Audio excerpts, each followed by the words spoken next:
בחור צעיר, חייל, שאל אותי, איך נשארת בחיים? אז אני עוד אמרתי שלא הספיקו להרוג אותנו. בתמימות ככה, לא הספיקו. אז הוא אומר, אז אנחנו נגמור איתכם בסיביון. אז למעשה אותי לא שחררו אף אחד, אני שחררתי את עצמי. עכשיו לקחו את כל המשפחה שלי, שאני נשארתי לבד. מכל המשפחה אני נשארתי לבד. הייתי 33 קילו, מישהו היה נוגע בי, הייתי נופלת. אני ידעתי שאני חלשה, אבל לא חשבתי את זה. היו לא מעט אנשים שהם לא איבדו את החיות, והם המשיכו לחיות. אבל לפולניה אמרנו שאנחנו לא נוסעים. אני השבעתי לא לנסוע לפולין. הנה, אני, ניצול שואה, נוסע לאושוויץ, שהנאצים כבר לא קיימים, אותם הנאצים, נאצים אחרים, עם הבן שלי שמדריך את הקבוצה, עם הנכד שלי שהוא תלמיד של כיתה בבית ספר יהודי.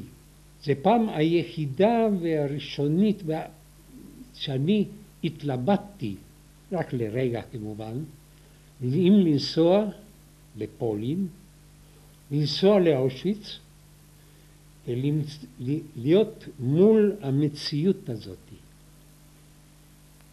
וכמובן סירבתי. הלכתי דרך אושוויץ ובאתי, ועמדתי על יד הקרמטוריום, וראיתי שהגרמנים, הווידגוטמאכר, אלה שמצחצחים את הברזים של הקרמטוריום.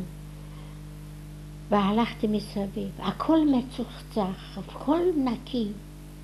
ואני מסתכלת למעלה, ואומרת, ריבונו שלם, אתה למעלה, מה עשית?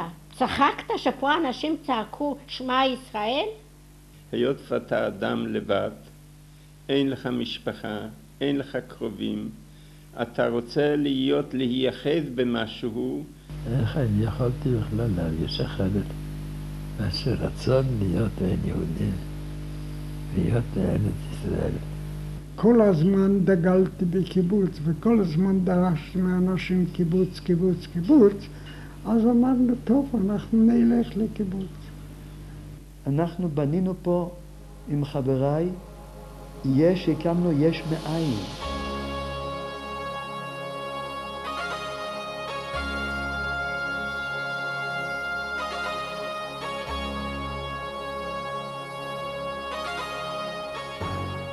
"60 שנה מתום התופת.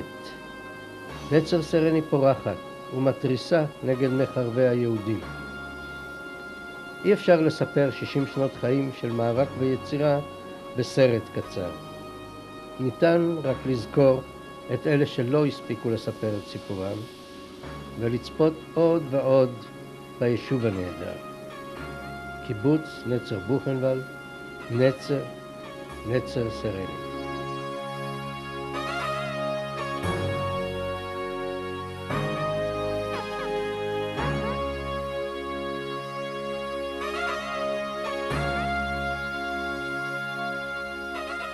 קיבוץ נצר סרני מציין הערב תאריך חשוב ומיוחד, 60 שנה לשחרור מהמחנות.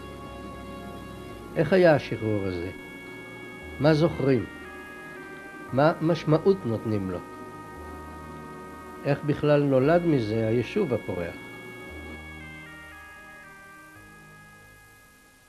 ב-15 לאפריל ראינו את הטנקים הראשונים, הגרמנים נעלמו, ראינו את הטנקים הראשונים עוברים את גדר המחנה. ורצנו כולנו. אותו שם שזלינגר, היו לו רגליים כאלה כבר. והוא רצה לראות את השחרור. לקחתי אותו לראות את השחרור. כעבור יום נכנס ג'יפ ראשון, והקצין שהיה, זה היה הרצוג. נשיא הרצוג, והודיע לנו שאנחנו משוחררים. ב2 במאי 1945, בוקר קר, מישהו סחב לי את השמיכה הקטנה שהייתה לי. אני מתעורר, כולם מתעוררים, שקט. אין נביחות כלבים, אין שומרים, אין אנשי אס-אס, ועוברת שמועה שאנחנו משוחררים. והשומרים שלנו, אנשי אס-אס, ברחו. זאת אומרת, אני ניצלתי.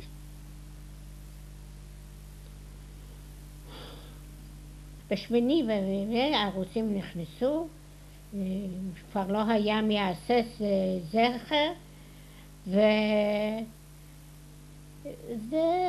ושמחנו. ואנחנו רצנו מהר, אמרנו, אנחנו בורחים. ופתאום אנחנו מרחוק שמענו שהרכבת נוסעת. הרכבת נסעה, אנחנו נשארנו, זה השחרור. 1945, בשעה 6, הופיע קומנדקו. קודם על אופניים, אחר כך באו טנקים, והצבא הרוסי נכנס. פתחו את השערים. אנחנו כולנו היינו מוזלמנים, כולם סקילטים. בדיוק את היום של השחרור, אני אני רק זוכרת שחשבתי שההורים שלי חוזרים. וחיכיתי להם, אבל הם לא חזרו. 4 לאפריל אספתי את ברגן-בלזן, הרגשתי די טוב, אמרתי די מספיק, הלכתי לכביש, תפסתי שם איזה בחור עם עגלה של סוס ואמרתי, אתה תביא אותי עכשיו למקום הכי קרוב כאן. אז הוא הביא אותי לצלע. וזה היה משהו, לא ידעתי מה קורה, אני לא, באמת, לא ידעתי לסמוך אפילו, כי הייתי חולה, בחום גבוה. ב10:30 החזירו חבר'ה עולים על זה, על המגדלים, והורגים את זה, שמירה אוקראינים, כן? ונקי, וזה ברחו, כולם ברחו. שמענו צעקות ברחוב, שמחה, ובתופים, למי שהיה אסירים, דפקו על אסורים כדי להוציא את האנשים מהבתים, והייתה שמחה. מה זה? התנשקנו סתם. אמרו לי, אנחנו נברח, כאן אף אחד כבר לא שומר עלינו ואנחנו נברח מכאן. אמרתי, יאללה, אנחנו התחלנו לרוץ, אני כבר לא יכולתי לרוץ כל כך, אבל בכל זאת התחלנו לרוץ, פתאום בא אחד בגיל 70, מבוגר, מרחוק, עם הרובה שלו, ואומר, אם אתם לא מתחילים עומדים, אני ארוג אתכם, אני יורה עליכם. אז אנחנו הלכנו בחזרה, הוא לא ירה, אבל מה הוא עשה? הוא הפך את הרובה שלו ונתן לי עם העץ, עם הצד שני של הרובה, נתן לי מכה על הראש, אמרתי, נו, בסדר, עכשיו מתיישב בכלל, וזהו. ואחרי שעה באו האמריקנים. פתאום אנחנו שומעים, מדבר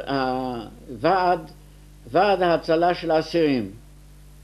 אנחנו חופשים. יצאנו, איך אני אגיד לכם, זאת הייתה, שתינו את החופש, נשמנו את החופש. אחרי, לא זוכר כמה זמן, נצר הרכבת, ואמרו, הנה הרוסים באים, ואז היה מסעיות אמריקאיות. הם לקחו אותנו לטרנספורטיישן קמפ, ונתנו לנו לאכול כמובן, כמו אנשים לא נורמליים, לא נותנים לאכול לאנשים שכבר שכחו מה זה אוכל, ואז אנשים רבים מתו מהאוכל. ואז אני רוצה לקום לא יכול. ואז אני צועק לאחד, הוא מכיר אותי והוציא אותי, אז אני אומר, מה המהומה? הוא אומר, הנה הרוסים באו. אני אומר, אז למה אתם עומדים פה? למה אתם לא בורחים? פתחנו את הדלת ויצאנו, וברחנו משם. שני אסס לא מגולחים כבר, ורעדו, עכשיו הם רעדו. קרה לי נס, אני יוצא החוצה, יש לי כיכר לחם של 2 קילו, ועד היום הזה לא עד, איך הוא הגיע אליי לידיים. ובאו האמריקאים, ומה הם הביאו לנו? פלטפורמה מלאה עם שמפניה. מה אנחנו ילדות נעשה עם פלטפורמה עם שמפניה? העפנו כמה בקבוקים, שטפנו על הרצפה ושטפנו רצפה כי זה היה נורא מלוכלך שם. ואנחנו שמנו לב שהאנשי האס-אס מסתלקים. הם שמים ליד איזה עץ, איזה שיח, את הנשק ומסתלקים. הלכנו ברגל עם בגדי הפסים ובכניסה פגשנו את אנשי MP של הצבא האמריקאי. מקום יפה, גן מטופח, פריחה, זה אני זוכרת. ואני הסתובבתי בין הערוגות, התחלתי לחשוב, התחלתי לשאול את עצמי שאלות. האם נשארו עוד יהודים? איפה? ולאן?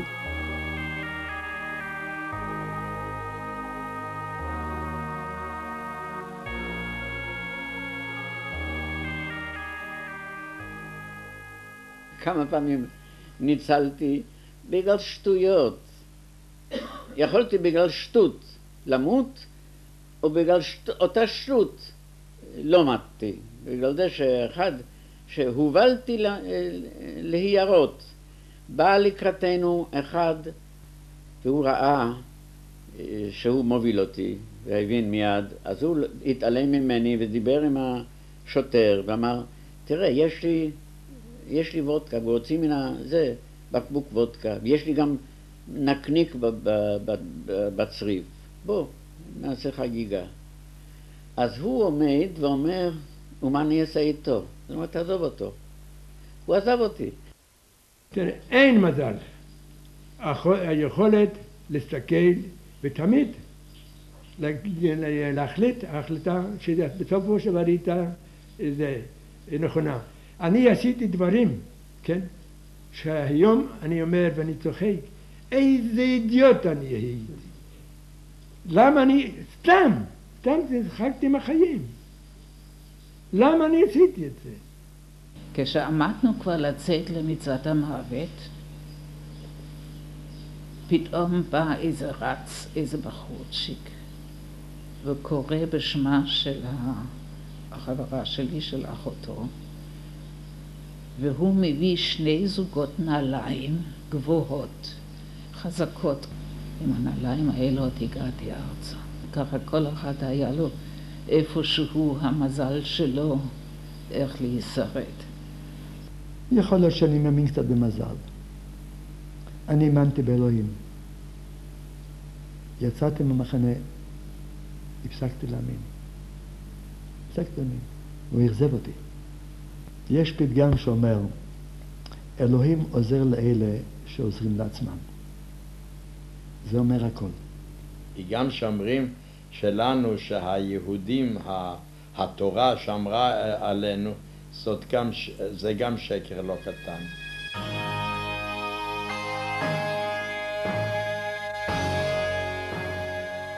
ונקמה, ראיתי שאנחנו קטנים בשביל נקמה. מה אני יכול לנקום? מי אנחנו? כמה אנחנו? הגרמנים ברחו, נמלטו, השאירו את הכל ונמלטו, כי הם פחדו מנקמת העבדים. לא הייתי עסוקה בנקמה. אני ראיתי את האיות, אני רציתי ללכת הלאה, אני רציתי להתקדם, אני רציתי לחיות, ואני חושבת שאני ידעתי מה שאני עושה. ורציתי לבנות לי חיים כמו שלא קרה שום דבר. תמיד היינו ביחד. זה לא חשוב היה כל כך מי עם מי, כן? והמטרה תמיד הייתה אחת, להגיע לארץ, להיפגש בארץ, לבנות קיבוץ.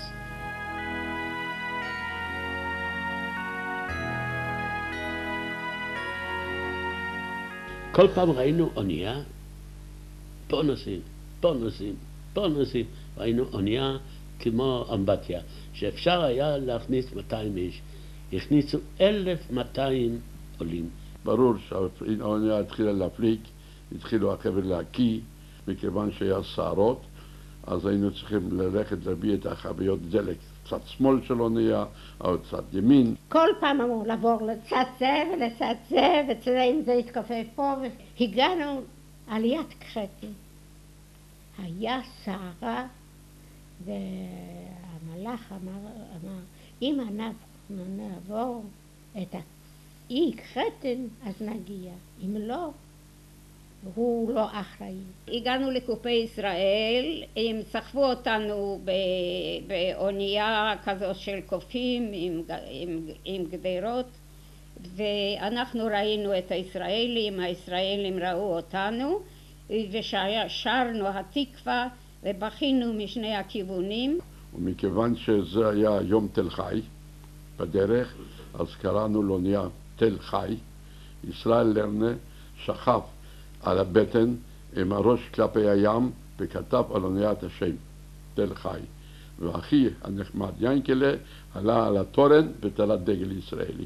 בלילה נזכרנו שאין לנו דגל, אז הביאו ממרסה שם בדים וזה, ואני תפרתי, כל הלילה תפרתי קיבוץ בוכנוולד, שיהיה לנו דגל.